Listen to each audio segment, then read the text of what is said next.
Hello everyone, welcome back. This is History with Hilbert coming at you again for the first time in a while actually with a Pictish Ancient Culture Analysis.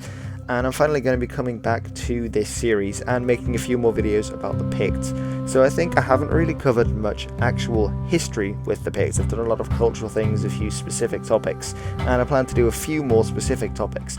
But I'm also going to do an early history of the Picts video, so say with the Romans, that kind of thing, Hadrian's Wall, a middle Pictish history, so the coming of Christianity, as well as, the Irish Gaels from Ireland, the founding of Dalriata, then, the kingdom, the Anglo-Saxons, because they also had fun with the Picts, and then a final video about the Norse interaction with the Picts. And as well as that, maybe why Pictland disappeared, because obviously it's called Scotland today, it's not called Pictland, and the people don't speak Pictish, they traditionally spoke Gaelic, but now they speak English, Scots and Gaelic still in a few places. So that's my idea for the rest of the series, although this video, as you could tell from the title, is going to be about the Ogham alphabet. And I'm actually going to be splitting this into two. Now this video is specifically going to be about sort of the history of the alphabet and a little bit about how it was used and where it came from. Whereas next week's video is going to be looking at the symbols, or the letters if you will, specifically looking at each one in turn, because like the Germanic runes, if you're familiar with the Futharks, they all had specific meanings, and sometimes they had several meanings. So I thought that would be an interesting thing to look at in a separate video.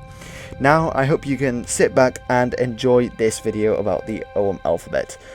I would also like to say, just before I begin, that I'm going to do my best to get the Irish and primitive and Old Irish words in this video correct, although it's been a real struggle to try and find people to actually teach me how to say them, and I wasn't able to do that, so I'm sorry if the pronunciations are a little bit off. So Ogham was an alphabet that was used by the various Celtic peoples in the British Isles before it was replaced by the Latin alphabet, which was of course used by the clergy, so the monks and things.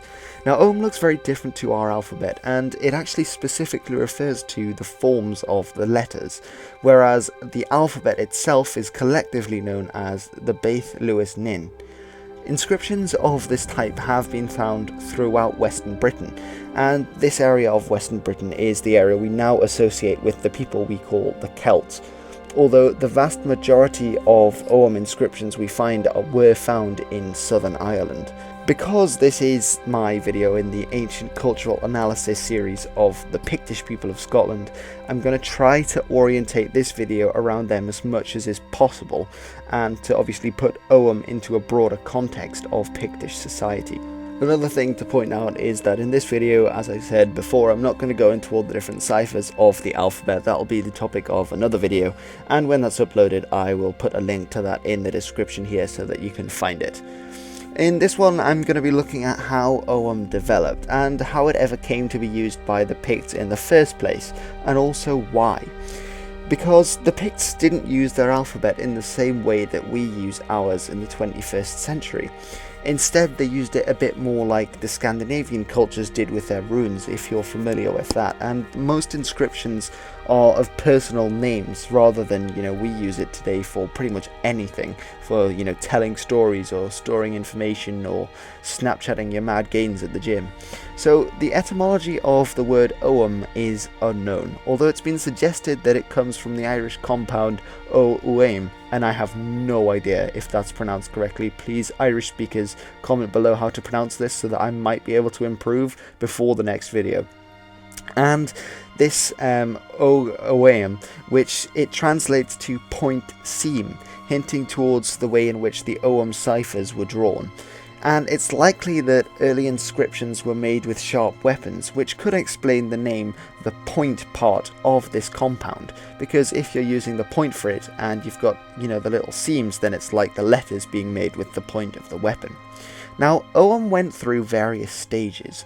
Initially, Ogham recorded inscriptions in the primitive Irish language, and the primitive Irish language is special because it's the first Celtic Guadelic, I'm pretty sure that's not pronounced correctly either, tongue spoken in the British Isles, in Ireland, starting from around the 4th century AD, at which time we also start to find Ogham stones. And then you might think, well, if Ogham started around the same time as Primitive Irish, then they must be about as old as one another, but scholars don't think so. and they are agreed upon the fact that the alphabet was in use before the time in which it was first put into stone. And it's very clever how they can do this, because it's believed that the Celtic peoples in Ireland, and perhaps also the Picts in Pictland, carved Ogham ciphers into perishable materials. So if they're busy carving these ciphers into wood and things like that, then we obviously wouldn't find it back, because wood and things, if they're not kept in very specific conditions, like either very high up, very dry, or in bogs and things, then it rots away and we can't find it. And the reason that scholars believe that it was in use before the 4th century, before we find things permanently carved into stone, is because there are a few letters that are unattested from in the stone carvings, but they must have made up part of the alphabetical system. Now, don't ask me how they do know this. This goes quite far over my head, even though I've been trying to sort of read around this and things.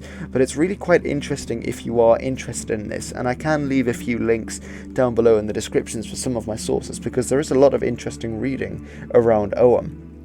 Now, this period when Ogham was used to write primitive Irish, it really flourished, the Ogham stones, during the 5th and 6th centuries.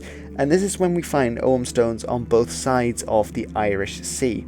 And this period is known today as the Classical or Orthodox Ogham period. But a question that might spring to mind is, so how did Ogham end up coming from Ireland, where it was first found? So we're pretty sure that, the primitive Irish is a Celtic Guadelic tongue from Ireland. So how did it go from Ireland to Wales, where we find Ogham stones, to parts of Western England, where we find Ogham stones, in Cornwall as well, for example? But most importantly for this video, the Pictish analysis, why did it come to Scotland and how? Although it's now being challenged, the generally accepted theory suggests that a people from Northern Ireland, or the north of Ireland, emigrated to and conquered parts of southwestern Scotland, and they then formed the kingdom of Dalriata. And the Irish, they were very notorious raiders during this era. Now, the whole myth about Scotland, whether it's true or not, is that the name comes from the Scoti, who are a tribe initially from Ireland. And I think it's something like that it means pirate or something in a language, because they were constantly raiding. So you have St. Patrick, for instance, who I'll mention later on in the video. He was a Welshman, but he is the patron saint of Ireland, because he was the one who was taken across as a slave by the Irish. And one of the reasons why, which is given, whether it's true or not, for Vortigern inviting Hengist and Horsa, the two chieftains from Northern Europe, to Britain, is because of the Irish attacking from across the Irish Sea, as well as the Picts, actually, funnily enough, attacking from the north across Hadrian's Wall, because obviously the Roman troops had pulled out.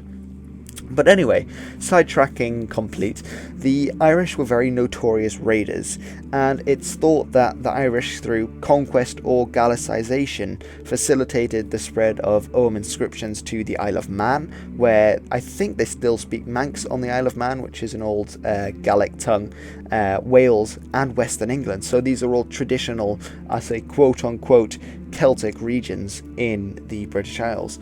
Now, two Ogham stones dating back to the first Irish Gaelic colonisation of southwestern Scotland have been identified, and they were found very close to the coast, which is closest to what would have been their original homeland in Ireland.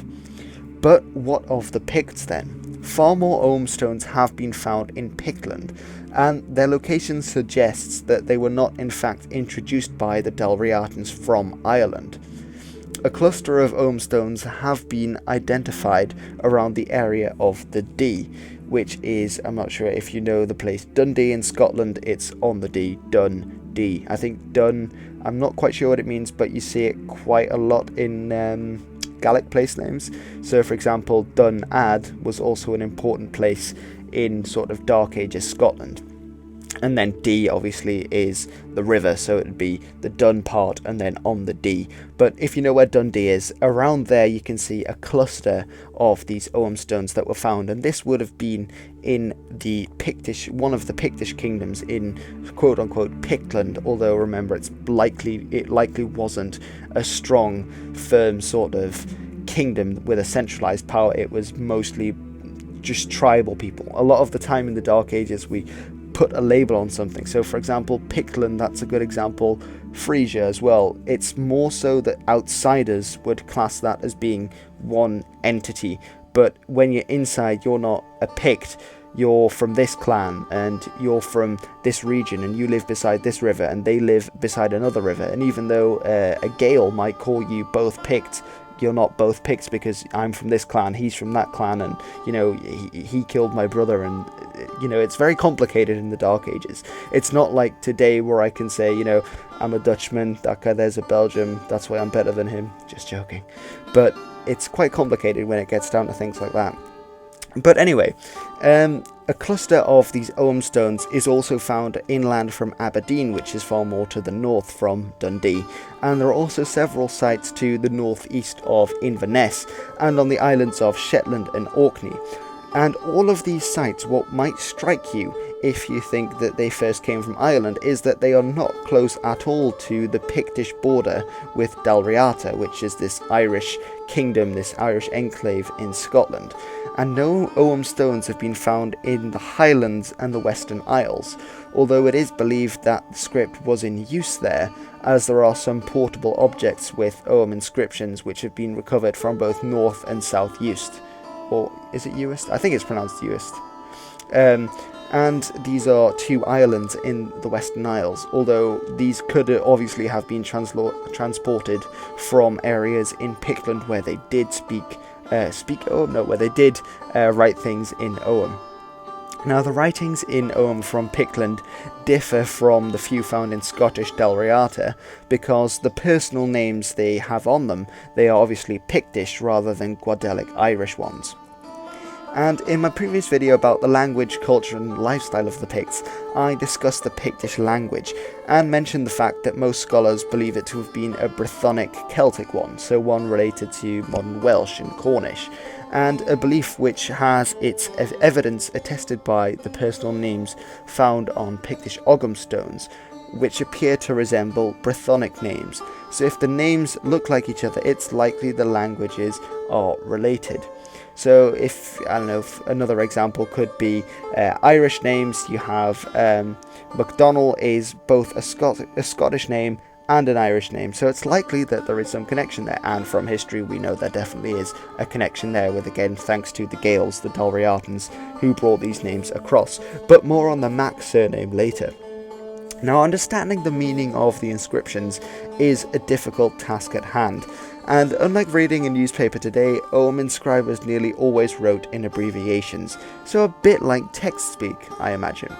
Now, most likely this was done because carving letters into stone is evidently and obviously very tiring work, or it's because they expected their readers to be able to understand what they meant by writing only a few initials of someone's name or a place nearby.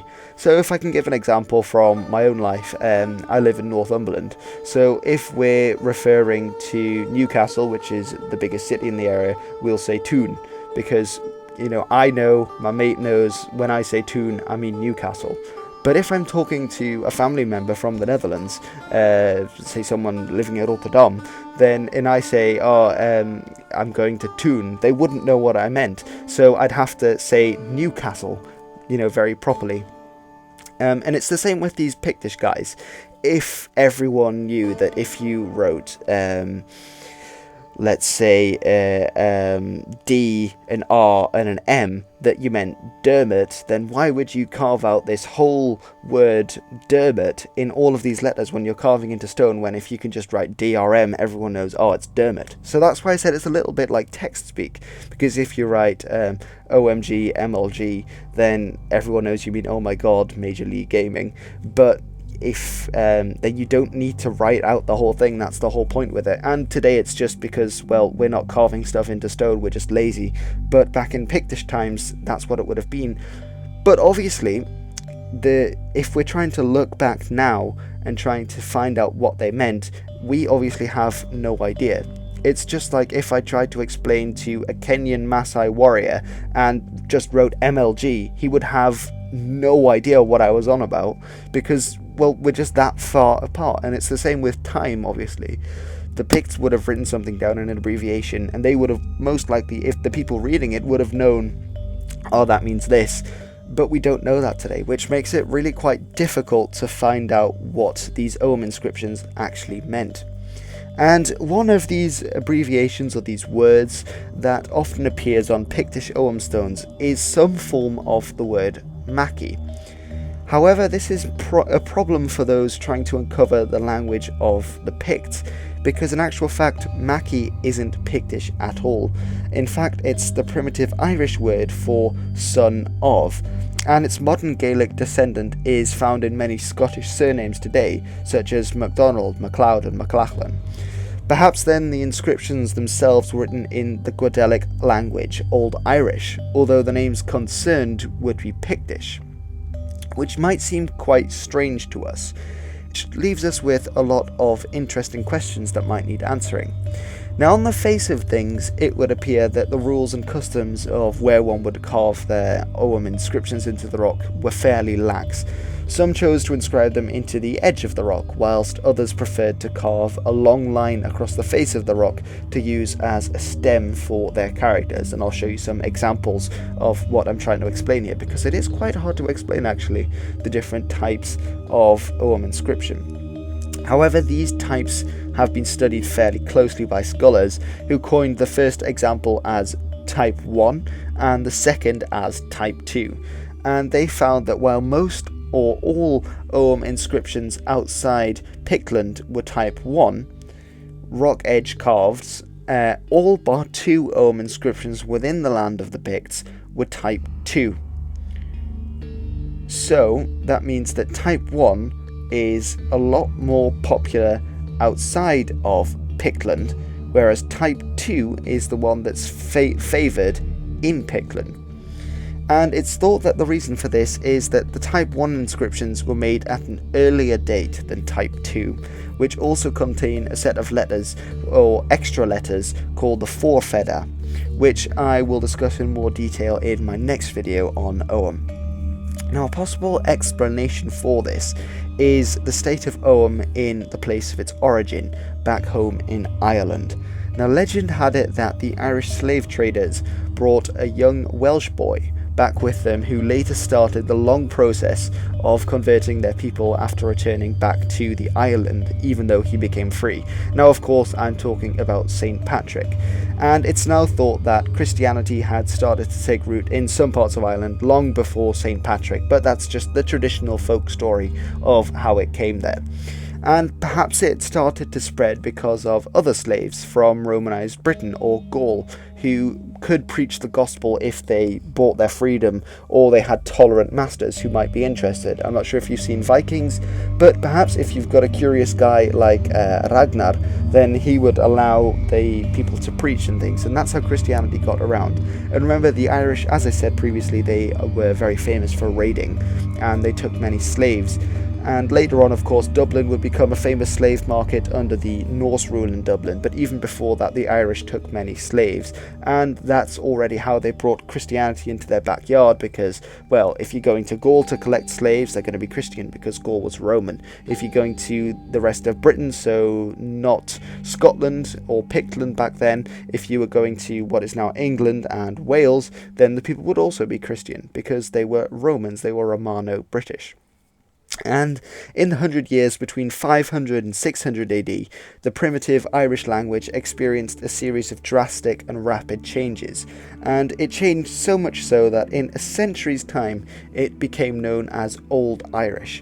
And it's also around this time that Ogham inscriptions on stones ceased to be carved in Ireland, and instead start to be penned into manuscripts by Irish monks.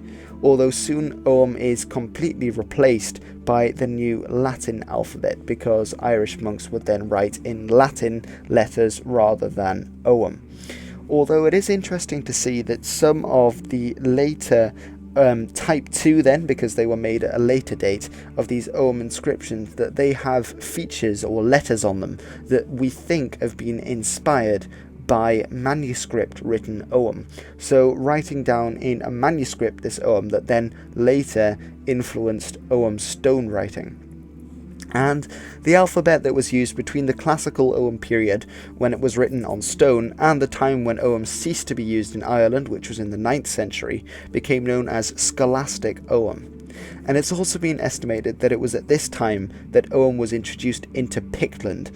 And the way they've done this again is by comparing them to other linguistic and epigraphical evidence from the period to try and find out what was the language like at this point, and then what's been carved onto the stones, and then trying to match the two. So that's how they think that sometime in the 9th century Ogham was introduced into Pictland, and this is what we would identify then as Type 2 Ogham stones from this period. Now, Pictish Ogham has some unique features that are not found in other ciphers. So, for example, with the letters from the B and H series, which I'll again explain in the next video on Ogham, we often see that the later Pictish Ogham inscriptions have these ciphers as slanted. Now, this is clear to see when comparing an Irish Ogham letter F from the B series and a later Pictish Ogham letter F. And it wasn't only these consonants that were different in Pictish inscriptions, but vowels were also slanted in the direction in which the text should be read. Now, here I've compared an Irish Ogham letter O, which is straight, to a Pictish Ogham letter O, which is angled, and the difference is very clear to see. Now, it's possible that these anglings and differences had a phonetic value, and that the words would therefore also be pronounced differently, like putting an accent on an E, for example, or even that they would have different meanings. So I can't think of an example now, but if you put an accent on a word, then it can sometimes completely change the meaning. Now, this isn't putting an accent on it, but that's just a comparison that I'm trying to make with the Latin alphabet to make it more understandable. Because these letters are really quite different from our own alphabet, so it's sometimes a bit hard to grasp. Now, if you know more than one alphabet, you'll probably know a bit more what I'm talking about. Now, some other letters too were written in a certain way within the Pictish regions of Scotland that are not attested in the rest of the Ogham world, so to speak, and the letter H is never found outside of Pictland at all. Now, a theory put forward by Richard Cox suggests that the language on the Pictish Ogham stones wasn't a Celtic one at all, and that it was in fact Old Norse, introduced by the first Norwegian colonists who had established a base on Orkney and Shetland in the 8th century.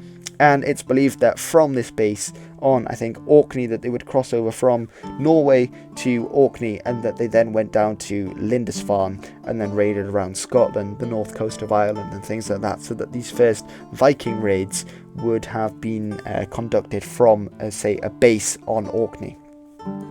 Now, most scholars don't agree with this hypothesis, and it could, although, explain where Pictish Ogham gained its H, because it is used as a letter in the Elder and Younger Futhark, which was the alphabet used by the Norse, as the rune Hagal.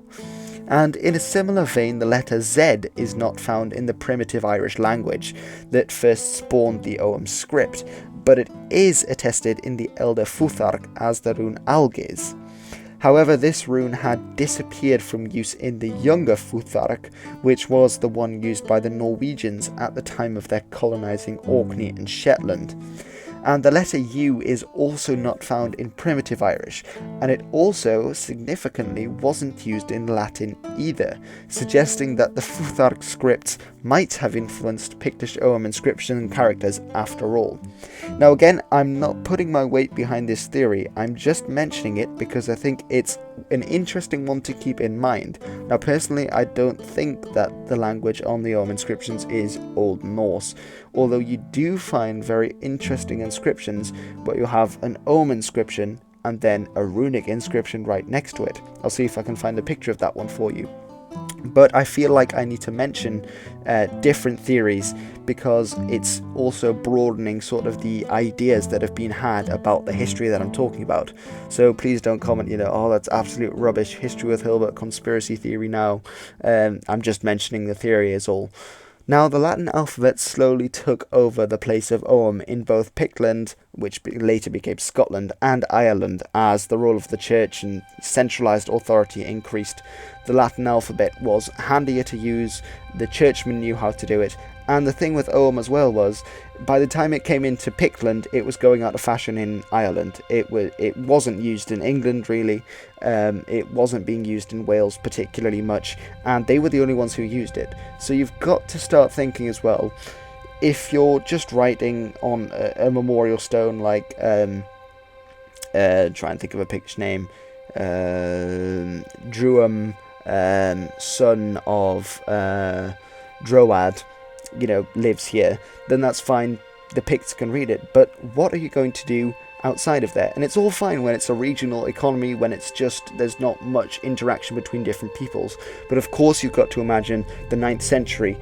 The 9th century is, everything's going crazy. You've got the Norsemen coming from Norway, you've got cultural interaction and mingling there, you've got the Anglo-Saxons to the south, you've got the Irish Dalriatans who are no longer using Ogham. So what's the point? If you want to talk to someone in Europe, no one can understand Ogham, so what's the point? But if you use the Latin alphabet, well, the clergy can read it. Anyone of any significance can probably read Latin. The Pope in Rome can read Latin, very important if you're Christian, which the Picts were at this stage.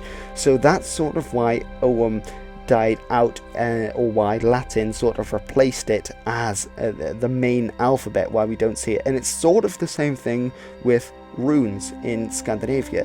Although, like runes, Ogham, which I will go into a lot more detail in the next video, had also a magical or a symbolic meaning to the people who used it, and in that way it didn't die out for quite a while. Now here I'm just mainly talking about it being used as, an efficient alphabet, something for use, but this magical or spiritual sort of idea, because they were Christian, yes, and I covered this a bit in a previous video about Ireland in the Dark Ages, but even though they were Christian, they still held on to a lot of these older beliefs. Catholicism, and some of you might not like me for saying this, has essentially, it's like a sponge, and you put some central framework in the Christian stuff, and then you fill it with pagan traditions, and that's basically what it's become. Lots of examples for that, and I'll go into that in another video. But if you think of the sponge at this stage, think today maybe Catholicism is, 70% Christian, 30% old pagan traditions. Flip it round back then. Quite a lot of the time people would just put a statue of Jesus Christ next to their statue of Thor, of Tyr, of Odin, because it was just another god to add to the pantheon, and slowly it would, the idea of more modern Christianity would take root. But with Ogham, the alphabet didn't completely die out, and it was still taught to Gaelic scholars who used it for their poetry, which is again sort of this magical idea with the runes. You've got the runes of poetry, which Odin got when he was hanging from Yggdrasil, which is the world tree, but that's another video for another time.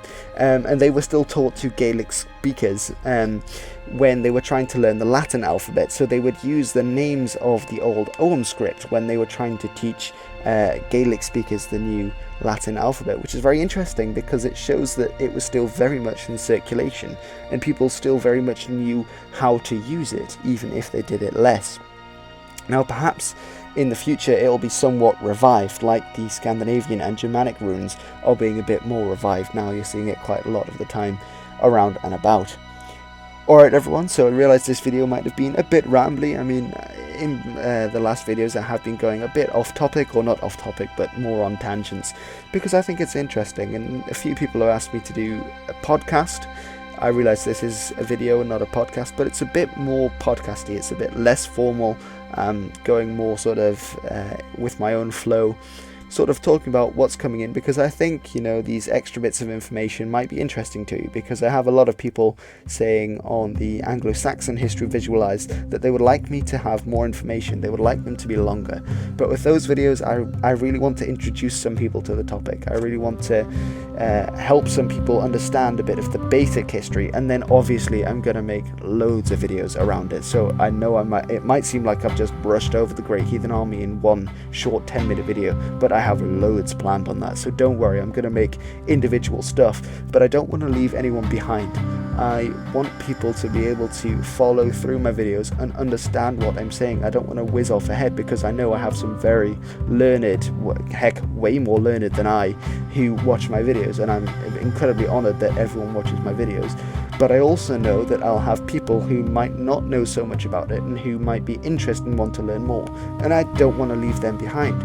So I want to make this video series, or this one as well, the Ancient Pictish Cultural Analysis, to help people, to give them more information about it, give them a deeper insight. But with the Anglo-Saxon History Visualised, I make that one to give a bit of background. Say you need a backbone before you start fleshing it out with loads of the juicy details, the specific topics about specific areas and people of history and events and years and things like that which occurs, and maybe fighting tactics. But you need a decent backbone of the core facts first. So that's what I'm trying to give with that series, and then I'll flesh it out with loads of, juicy historical videos. So don't you worry about that. Alright, I definitely need to stop talking now before my voice gives out, because I have been talking for an incredibly long time, and I hope you don't mind. Wow, this video is almost half an hour long. Thank you very much for watching. So this has been my video on Ogham. Now, I hope you'll check in again next week for the next video on Ogham, or if it's next week or maybe a bit later on. And that one will be about what the ciphers mean, a bit more of the magical, the mystical, the spiritual element of this writing system. And after that, I'll be going on about the history of the Picts, so the early, middle, late history, why the Picts disappeared, and also something about the Pictish symbol stones, which is also sort of related to Ogham, and it's another very interesting topic. But until then, I'm afraid you're going to have to wait until my next day of uploading. I think I'm going to try to upload anyway, on Wednesdays, Fridays, and Sundays. Alright everyone, thanks very much for watching, and don't forget to tune in again next time for some more History with Hill.